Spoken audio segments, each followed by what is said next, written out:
सभी विद्यार्थियों को 10वीं कक्षा में फिर से स्वागत करती हूँ। विद्यार्थियों, हमने पिछली कक्षा में देखा है कि मेरा बचपन यह पाठ, तो आज हम इस पाठ के अंतिम भाग पर आए हैं। देखिए, मैं और एक बार इस पाठ का पुनरावर्तन करूंगी। देखिए, पाठ 5 है मेरा बचपन। मेरा बचपन यह एक आत्मकथा है और इसके जो लेखक है वे हैं डॉक्टर APJ अब्दुल कलाम जी। विद्यार्थियों, अब्दुल कलाम जी का पूरा नाम है अउल फकीर जैनुलाब्दीन अब्दुल कलाम। फिर अब्दुल कलाम जी के पिताजी है जैनुलाब्दीन, अब्दुल कलाम जी के माताजी है आशी अम्मा। तो विद्यार्थियों, अब्दुल कलाम जी के माता पिता इनके समाज में एक आदर्श दंपति के रूप में इनको माना जाता था, मतलब सभी लोग इनको आदर्श दंपति के रूप में देखते थे। फिर यहाँ पर विद्यार्थियों, अब्दुल कलाम जी कहते हैं कि मेरे पिताजी जैनुलाब्दीन एक आडंबरहीन व्यक्ति थे, ऐशो आराम वाली और अनावश्यक चीजों से वे हमेशा दूर रहते थे। देखिए, ये हमेशा इन दोनों चीजों से दूर रहते थे, मतलब ऐशो आराम वाली और अनावश्यक चीजों से इनको बहुत नफरत थी। और विद्यार्थियों, अब्दुल कलाम जी कहते हैं कि हम रामेश्वरम में एक पुश्तैनी घर में रहते थे, वह घर मस्जिद वाली गली में था। देखिए, अब्दुल कलाम जी जो रहते थे वह घर एक पुश्तैनी था, मतलब एक पुराना घर था और वह रामेश्वरम के मस्जिद वाली गली में रहते थे। तो विद्यार्थियों, यहाँ पर अब्दुल कलाम जी कहते हैं कि वे घर ईंट चुना और पत्थर से बना एक मजबूत घर था। मतलब देखिए, आपको यह प्रश्न आ सकता है कि अब्दुल कलाम जी कौन से घर में रहते थे। देखिए, पुश्तैनी, पुश्तैनी मतलब पुराना, ओल्ड नोड्री नाउ कन्नड़ हड़ी हड़ियದು अंतेवी। अब्दुल कलाम जी पुश्तैनी घर में रहते थे। फिर वह घर ईंट चुना और पत्थर से बना एक मजबूत घर था। फिर वह रामेश्वरम के मस्जिद वाली गली में था। फिर अब्दुल कलाम जी आगे कहते हैं कि मैं हमेशा बचपन से ही मेरी माँ के साथ बैठकर रसोई घर में खाना खाता था। देखिए, अब्दुल कलाम जी हमेशा उनके माँ के साथ रसोई घर में बैठकर ही खाना खाते थे। और अब्दुल कलाम जी यहाँ पर बताते हैं कि मेरी माँ मेरे आगे चावल का पत्ता, केले का पत्ता बिछाकर उसके ऊपर चावल, घर में बनाया हुआ सुगंधित सांभर और अचार और नारियल की चटनी परोसती थी। देखिए, अब्दुल कलाम जी खाने का प्रसंग यहाँ पर बता रहे हैं कि मैं हमेशा अपने माँ के साथ रसोई घर में बैठकर ही खाना खाता था। मेरी माँ हमेशा क्या करती थी, केले का पत्ता बिछाती थी, उसके ऊपर चावल और सुगंधित सांभर और घर में बनाया हुआ अचार और नारियल की चटनी परोसती थी। देखिए, हमेशा खाने के लिए इनकी माँ चावल, सुगंधित सांभर और घर में ही बना हुआ अचार और नारियल की चटनी परोसती थी। तो विद्यार्थियों, यहाँ पर अब्दुल कलाम जी खाने का प्रसंग बताते हैं। फिर अब्दुल कलाम जी बताते हैं कि रामेश्वरम में एक शिव मंदिर है, उसके कारण ही आज रामेश्वरम एक प्रसिद्ध तीर्थ स्थल है। फिर उसके बाद अब्दुल कलाम जी बता रहे हैं कि जो हम रहते थे वह इलाका एक क्या था, मुस्लिम बहुल था। देखिए, मुस्लिम बहुल जो इलाका था। फिर यहाँ पर कहते हैं कि अब्दुल कलाम जी, मुझे याद है मेरे पिताजी हमेशा पाँव फटने के प्रभात होने से पहले उठते थे, 4 बजे नमाज पढ़ते थे।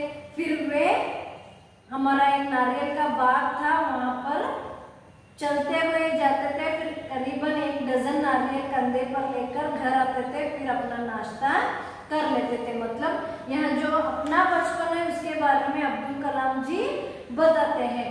फिर अब्दुल कलाम जी बताते हैं कि जो मैंने अपनी विज्ञान एवं प्रौद्योगिकी की जो जिंदगी है, उन जिंदगी में मेरे पिताजी के बातों का अनुसरण करने की कोशिश की है। देखिए, जो इनके पिताजी हमेशा बताते थे उसके बारे में ही इन्होंने क्या किया है, यहाँ पर उनके पिताजी के बातों को ही मानने की कोशिश की है। इनकी जो विज्ञान और प्रासंगिकता का जीवन था, यहाँ पर ये हमेशा अपने पिताजी की बातों को ही अनुसरण करने की कोशिश की है। हमेशा अपने पिताजी की बातों को इन्होंने अनुसरण की है।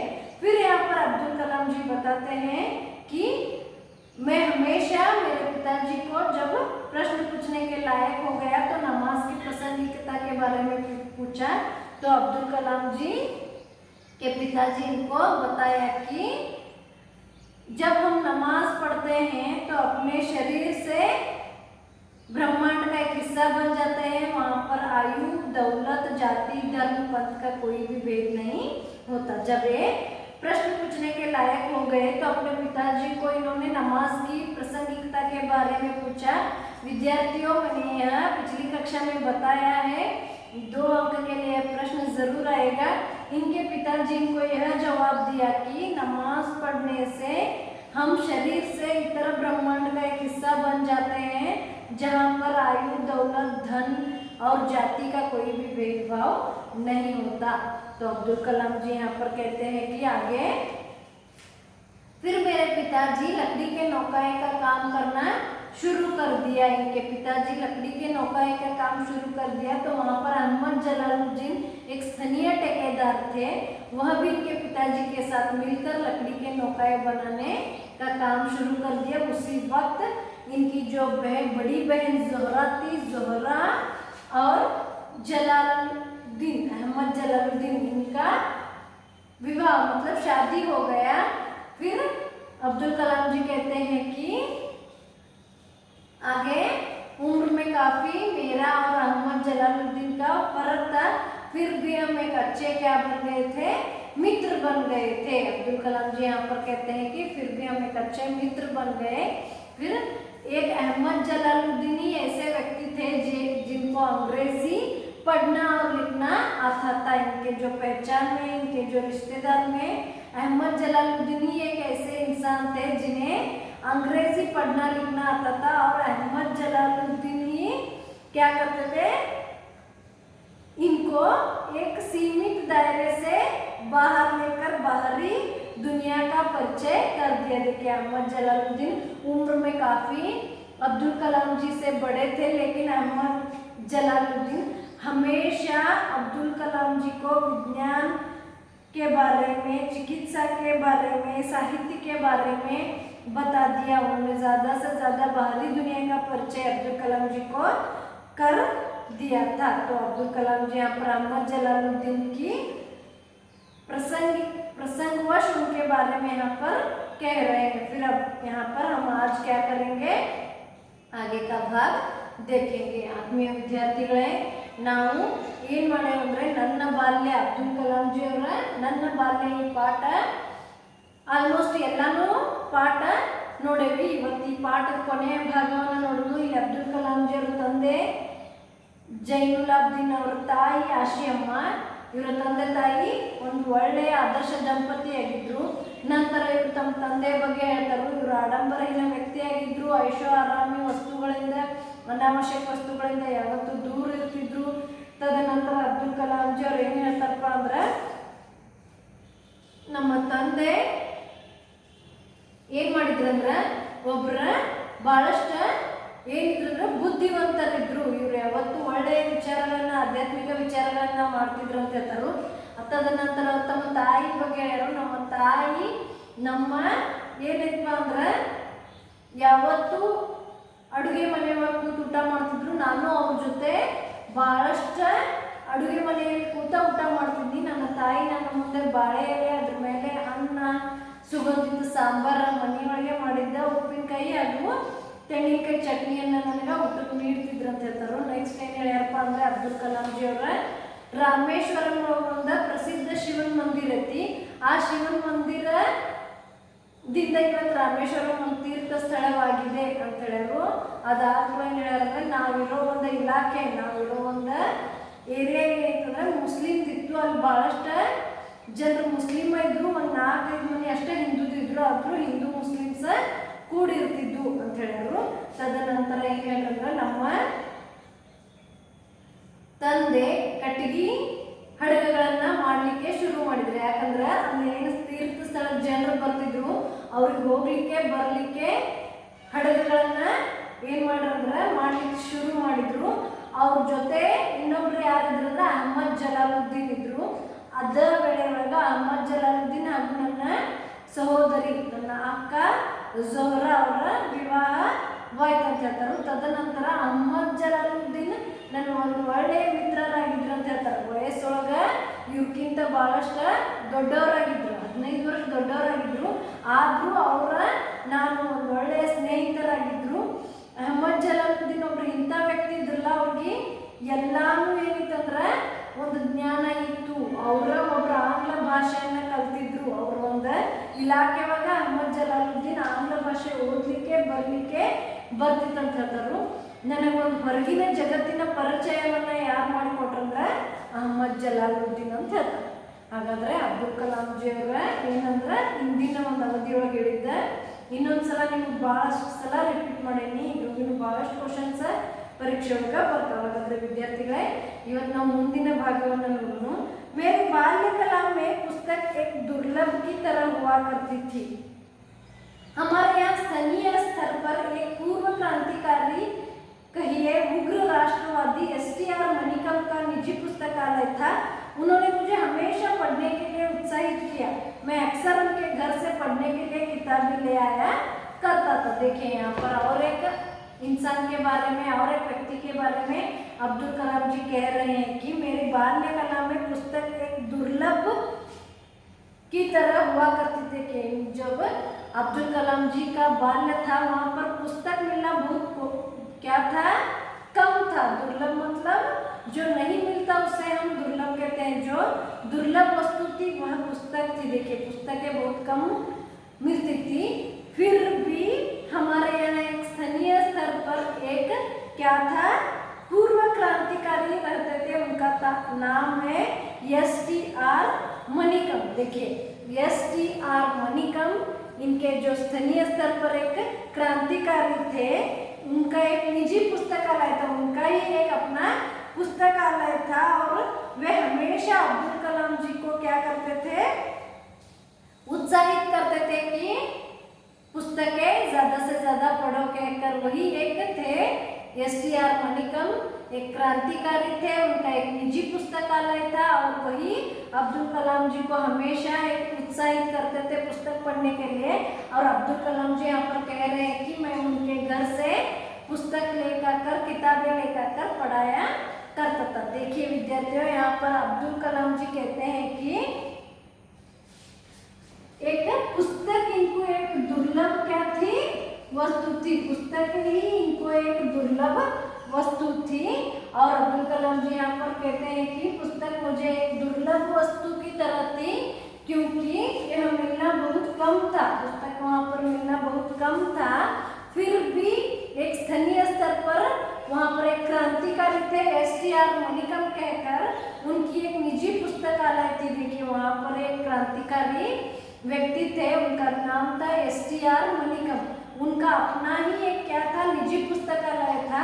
तो अब्दुल कलाम जी वहाँ से किताबें ले आकर पढ़ते थे. फिर प्रश्न ऐसा भी आ सकता है कि बाल्यकला में दुर्लभ वस्तु क्या थी. बाल्यकला में दुर्लभ वस्तु थी पुस्तकें. देखिए पुस्तकें एक बाल्यकला में अब्दुल कलाम जी को दुर्लभ वस्तु थी पुस्तकें. तो याद रखिए विद्यार्थियों, यह प्रश्न आपको जरूर आएगा. अब्दुल कलाम जी के बाल्य में एक दुर्लभ वस्तु क्या थी. तो पुस्तक के एक दुर्लभ वस्तुओं की तरह थी. तो विद्यार्थियों,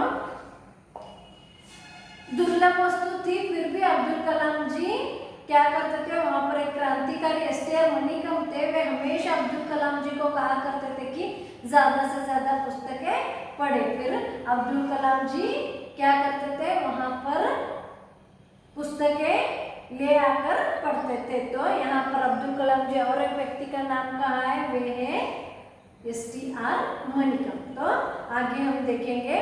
दूसरे जिस व्यक्ति का मेरे बाल जीवन पर गहरा असर पड़ा वह मेरे चचेरे भाई शमशुद्दीन थे. देखिए यहाँ पर अब्दुल कलाम जी के चचेरे भाई का नाम है शमशुद्दीन. फिर इनका एक गहरा असर पड़ा क्योंकि रामेश्वरम में अखबारों का एकमात्र वितरक थे शमशुद्दीन. देखिए रामेश्वरम में अखबारों के वितरक, एक मात्र अखबारों के वितरक थे, वे थे शमशुद्दीन. और अखबार रामेश्वरम स्टेशन से क्या करती थी, सुबह ट्रेन से पहुंचती थी और पाम बन आती थी. एकमात्र वितरक थे, उनका नाम है शमशुद्दीन। वे वहाँ पर अखबार वितरक करते थे रामेश्वरम में। इस अखबार एजेंसी अकेले शमशुद्दीन ही संभालते थे। फिर रामेश्वरम अखबारों की जुमला 1000 प्रतियां बिकती थी। देखिए रामेश्वरम में एकमात्र वितरक थे, वे थे अब्दुल कलाम जी के चचेरे भाई शमशुद्दीन। फिर वहाँ पर वे क्या करते थे, पामबांध से रामेश्वरम तक ले आ करते थे और वहाँ पर 1000 प्रतियां अखबार बिखा करती थी। तो विद्यार्थियों यहाँ पर आपको प्रश्न ऐसा भी आ सकता है कि अब्दुल कलाम जी के चचेरे भाई कौन थे? तो अब्दुल कलाम जी के चचेरे भाई हैं,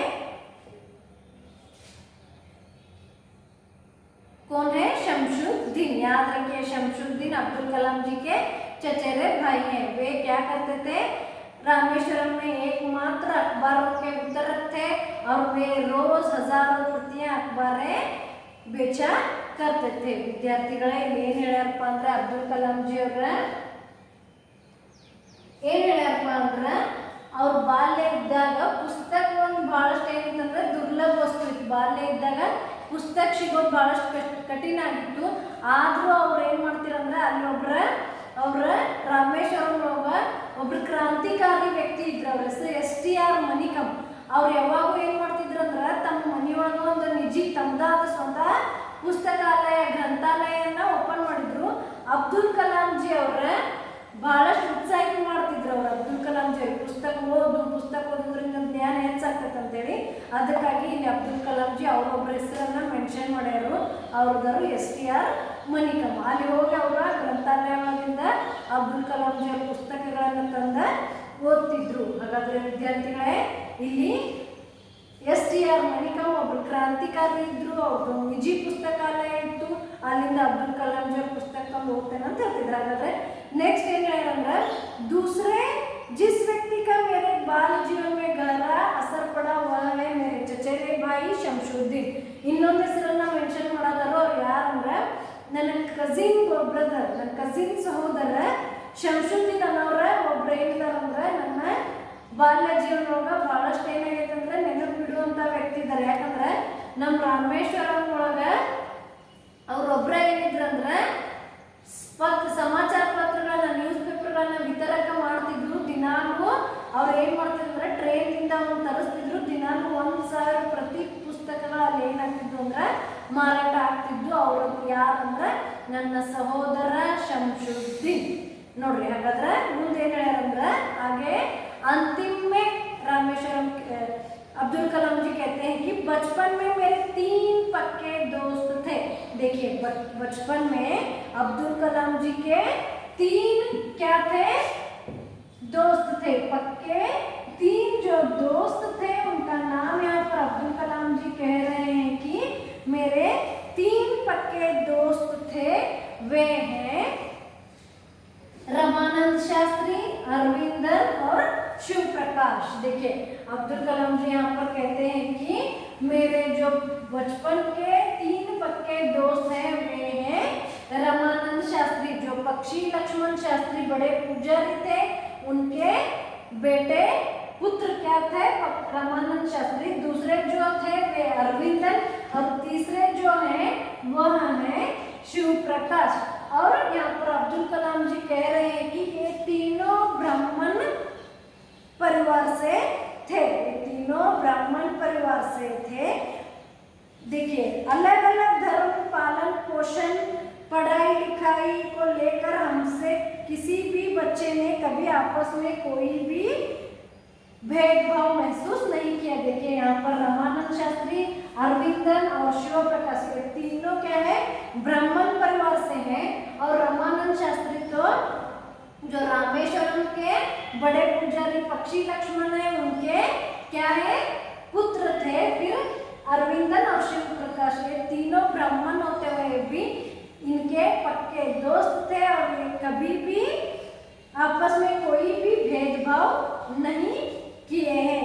ऐसा कोई भी महसूस यहाँ पर नहीं है कि हम ब्राह्मण हैं तुम मुस्लिम हैं या कोई धर्म के हैं. ऐसा कोई भी भेदभाव इन तीनों में नहीं थे। तो यहाँ पर देखिए अब्दुल कलाम जी माता पिता का नाम लिया है, फिर अपने माता जी के बारे में कहा है, फिर अपने पिताजी के बारे में कहा है, फिर वे जो रामेश्वरम के पक्षी लक्ष्मण शास्त्री हैं उनके बारे में कहे हैं, फिर अहमद जलालुद्दीन जो उनके जीजा भी थे और उनके एक अच्छे मित्र भी थे उनके बारे में कहा है। फिर अब्दुल कलाम जी कहते हैं कि बाल्य कला में पुस्तकें एक दुर्लभ वस्तु की तरह थी, लेकिन एस.टी.आर. मणिकम जो थे वे इनको हमेशा उत्साहित किया है कि ज्यादा से ज्यादा पुस्तकें पढ़े। तो उनका नाम भी यहाँ पर उन्होंने कहा है। फिर आगे अब्दुल कलाम जी कहते हैं कि मेरे बाल्य में एक ऐसे व्यक्ति थे उनका गहरा असर पड़ा है, वे हैं मेरे चचेरे भाई शमशुद्दीन। तो विद्यार्थियों यहाँ पर अंतिम में अब्दुल कलाम जी कहते हैं कि मेरे बचपन में मेरे 3 पक्के दोस्त थे। फिर यहाँ पर अपनी बाल्य के दोस्तों के बारे में इन्होंने कहा है। पहला नाम है रामानंद शास्त्री, दूसरा है अरविंदन, तीसरा है शिव प्रकाश। तो विद्यार्थियों यहाँ पर ये तीनों नाम जो है इन्हें भी आप याद रखें, क्योंकि अब्दुल कलाम जी के 3 पक्के दोस्त यही थे बाल्य से। देखिए बाल्य के ये 3 दोस्त हैं, इन्होंने कभी भी आपस में कोई भी भेदभाव नहीं किया है और इन्होंने ऐसा कोई महसूस भी नहीं किया था। तो विद्यार्थियों यहाँ पर 3 दोस्तों के बारे में भी इन्होंने कहा है। यहाँ आपका जो पाठ है मेरा बचपन यहाँ समाप्त हुआ। बहुत बार मैं इस पाठ का पुनरावर्तन की हूँ। आत्मीय विद्याರ್ಥಿಗಳೇ, ಕೊನೆಯದಾಗಿ ಅಬ್ದುಲ್ ಕಲಾಂ ಜಿ ಅವರು ಏನು ಹೇಳ್ಯಾರಪ್ಪ ಇಲ್ಲಂದ್ರೆ, ನನ್ನ 3 ಆತ್ಮೀಯ ಮಿತ್ರರಿದ್ರು, 3 ಸ್ನೇಹಿತರಿದ್ರು, ಬಾಲ್ಯದ ಸ್ನೇಹಿತರು ಅಂತ ಹೇಳ್ಯಾರ. ಯಾರಪ್ಪ ಅಂದ್ರೆ ರಾಮಾನಂದ ಶಾಸ್ತ್ರಿ, ಅರವಿಂದನ್ ಹಾಗೂ ಶಿವಪ್ರಕಾಶ್. ರಾಮಾನಂದ ಶಾಸ್ತ್ರಿ ಅವರು ಪಕ್ಷಿ ಲಕ್ಷ್ಮಣ್ ಶಾಸ್ತ್ರಿ ಇದ್ರು, ದೊಡ್ಡ ಪೂಜಾರಿ ಅವರ ಮಗರಾಗಿದ್ರು. ಅರವಿಂದನ್ ಹಾಗೂ ಶಿವಪ್ರಕಾಶ್ ಇವರ ಮಿತ್ರರಿದ್ರು. ಇವ್ರು 3 ಮಂದಿ ಬ್ರಾಹ್ಮಣ ಪರಿವಾರದಿಂದ ಕುಟುಂಬದಿಂದ ಬಂದಿದ್ರು. ಆದ್ರೂ ನಮ್ದ್ರೊಳಗೆ ಯಾವಾಗೂ ಇಂಥ ಭೇದ ಭಾವ ನಾವು ಯಾವತ್ತೂ ಏನು ಮಾಡಲಿಲ್ಲ ಅಂದ್ರೆ ಮಾಡಕ್ಕೆ ಹೋಗ್ಲಿಲ್ಲ ಅಂತ ಹೇಳ್ತಾರೆ. ಇಲ್ಲಿಗೆ ನಿಮ್ಮ ಮೇರಾ ಬಚಪನ್ ಪಾಠ ಮುಕ್ತಾಯವಾಯಿತು. ಹಾಗಾದ್ರೆ ವಿದ್ಯಾರ್ಥಿಗಳೇ, ಬಹಳಷ್ಟು ಸಲ 7 ಅಥವಾ 6 ಪೀರಿಯಡ್ ಈ ಪಾಠವನ್ನು ಹೇಳಿದ್ವಿ. ಇಲ್ಲಿ ಭಾಳ ಸಲ ನಿಮ್ಗೆ ಏನು ಮಾಡೇನಂದ್ರೆ ರಿವಿಷನ್ ಅನ್ನ ಮಾಡೇನಿ. ಯಾಕಂದ್ರೆ ಇಲ್ಲಿ ಬಹಳಷ್ಟು ಪ್ರಶ್ನೆ ನಿಮ್ಮ ಪರೀಕ್ಷೆ ಒಳಗೆ ಕೇಳ್ತಾರು. ನೀವು ಪ್ರೀವಿಯಸ್ ಕ್ವಶನ್ ಪೇಪರ್ಸ್ ತೆಗೆದು ನೋಡ್ರಿ. ಮೇರಾ ಬಚಪನ್ ಪಾಠ ಒಳಗಿನ ಬಹಳಷ್ಟು ಕ್ವಶನ್ಸ್ ಬಂದವು. ಹಾಗಾದ್ರೆ ವಿದ್ಯಾರ್ಥಿಗಳೇ, ಇವತ್ತಿಗೆ ಈ ಪಾಠ ಮುಕ್ತಾಯ ಆಯಿತು. ನೀವು ಏನು ಮಾಡಬೇಕಪ್ಪ, ಒಂದು ಕೆಲಸ ಅಂದ್ರೆ ನಾಳೆ ರವಿವಾರ ನಾನು ಇದ್ರ ಘಟಕ ಪರೀಕ್ಷೆಯನ್ನ ತಗೋತೇನೆ. 10 ಅಂಕಕ್ಕಾಗಿ ಮೇರಾ ಬಚಪನ್ ಇದ್ರ ಘಟಕ ಪರೀಕ್ಷೆಯನ್ನ ತಗೋತೇನೆ. ನೀವು ಏನು ಮಾಡ್ಬೇಕಂದ್ರೆ ಈ ಘಟಕ ಪರೀಕ್ಷೆ ಮನೆಯೊಳಗೆ ಎಲ್ಲರದು ನಾಳೆ ಮೊಬೈಲ್ಸ್ ಇರ್ತಾವೆ. 8 ಗಂಟೆ ಕ್ವಶನ್ ಪೇಪರ್ ಬಿಡ್ತೇನೆ. 9 ಗಂಟೆ ಒಳಗಾಗಿ ನನಗೆ ಏನು ಮಾಡಂದ್ರೆ ಆನ್ಸರನ್ನು ನನ್ನ ನಂಬರ್ಗೆ, ನನ್ನ ಪರ್ಸ್ನಲ್ ನಂಬರ್ಗೆ ಏನು ಮಾಡಂದ್ರೆ ಆನ್ಸರನ್ನು ಕಳಿಸಿಕೊಡ್ರಿ. ಹಾಗಾದರೆ ವಿದ್ಯಾರ್ಥಿಗಳಿಗೆ ಇಲ್ಲಿಗೆ ನಿಮ್ಮ ಪಾಠ 5 ಮುಗಿದು ಮೇರಾ ಬಚಪನ್ ತನಕ ನಾವು ಪ್ರತಿಯೊಂದ್ರದ್ದು ಘಟಕ ಪರೀಕ್ಷೆ ತೊಗೊಂಡಿದ್ದೈತಿ. ನೀವು ಏನು ಮಾಡಂದ್ರೆ ಹೆಚ್ಚಿಂದ ಏನು ಮಾಡ್ರಿ, ಅಭ್ಯಾಸವನ್ನು ಮಾಡ್ರಿ. ಯಾಕಂದ್ರೆ ಎಲ್ಲಾನು ಆನ್ಲೈನ್ ಪಾಠ ನಿಮ್ಗೆ ನಾವು ಕಳಿಸ್ತಾ ಇದ್ದೇವೆ. ನೀವು ಎಲ್ಲ ಫೇರ್ಗಳನ್ನು ಕಂಪ್ಲೀಟ್ ಮಾಡ್ರಿ. ಇಲ್ಲಿಗೆ ನಿಮ್ಮ ಪಾಠ ಮುಕ್ತಾಯವಾಯಿತು. ಮುಂದಿನ ಒಂದು ನಿಮ್ಮ ಅವಧಿ ಒಳಗೆ ಏನು ಮಾಡ್ತೇನೆಂದ್ರೆ ಹೊಸ ಪಾಠದ ಜೊತೆಗೆ ಮತ್ತೆ ಬರ್ತೀನಿ. ಅದಕ್ಕಿಂತ ಮುಂಚೆ ನಾಳೆ 8 ಗಂಟೆಗೆ ಘಟಕ ಪರೀಕ್ಷೆಯನ್ನು ಕಳಿಸಿಕೊಡಲಾಗುತ್ತದೆ. 8 ಗಂಟೆ ಘಟಕ ಪರೀಕ್ಷೆ ಕ್ವಶನ್ ಪೇಪರ್ ಕಳಿಸ್ತೀನಿ. ಅದರ ಆನ್ಸರನ್ನು ನೀವು ನನಗೆ ಬರೆದು ಕಳಿಸ್ರಿ. ಇಲ್ಲಿಗೆ ಈ ಪಾಠ मुक्तायवाಗಿದೆ. विद्यार्थियों, हम क्या कर रहे हैं आज, इस पाठ का एक वाक्य के प्रश्न जो है इसे चर्चा करूंगी. मुझे पता है कि आप सब इस पाठ के प्रश्न उत्तर अभी लिखे हैं, फिर भी एक बार आपको कहूंगी. देखिए प्रश्न एक ऐसा है कि अब्दुल कलाम जी का जन्म कहाँ हुआ. अब्दुल कलाम जी का जन्म मद्रास राज्य के, मतलब आज के तमिलनाडु में इनका जन्म हुआ. अब्दुल कलाम जी के बचपन किस घर में रहते थे. देखिए अब्दुल कलाम जी बचपन में पुश्तैनी मतलब पुराने घर में रहते थे. अब्दुल कलाम जी के बचपन में दुर्लभ वस्तु क्या थी, मैंने अभी ही बताया है. अब्दुल कलाम जी के बचपन में जो दुर्लभ वस्तु है वह है पुस्तक। फिर अगला प्रश्न है, जैनुलाब्दीन ने कौन सा काम शुरू किया? देखिए, जैनुलाब्दीन ने लकड़ी के नौकाएं बनाने का काम शुरू किया। तो प्रश्न 5 है, अब्दुल कलाम जी के चचेरे भाई कौन थे? तो अब्दुल कलाम जी के चचेरे भाई हैं शमशुद्दीन। तो विद्यार्थियों, 5 प्रश्न है, पांचों प्रश्न बहुत सरल है। और आप क्या कीजिए, आगे के जो प्रश्न उत्तर है मैंने आपको बहुत बार भेजा है। यहाँ पर मैं सिर्फ 2 मुहावरे आपको कहना चाहूंगी कि पाँव फटना, इस मुहावरे का अर्थ है प्रभात होना, और काम आना इसका है काम में आना, इस्तेमाल आना। तो विद्यार्थियों, यह है आपका जो प्रश्न उत्तर। फिर अगले जो है मैं आपको भेजी हूँ, तो इसके सब प्रश्न उत्तर आप पढ़िए। हम अगली कक्षा में फिर आपसे मुलाकात होगी। धन्यवाद।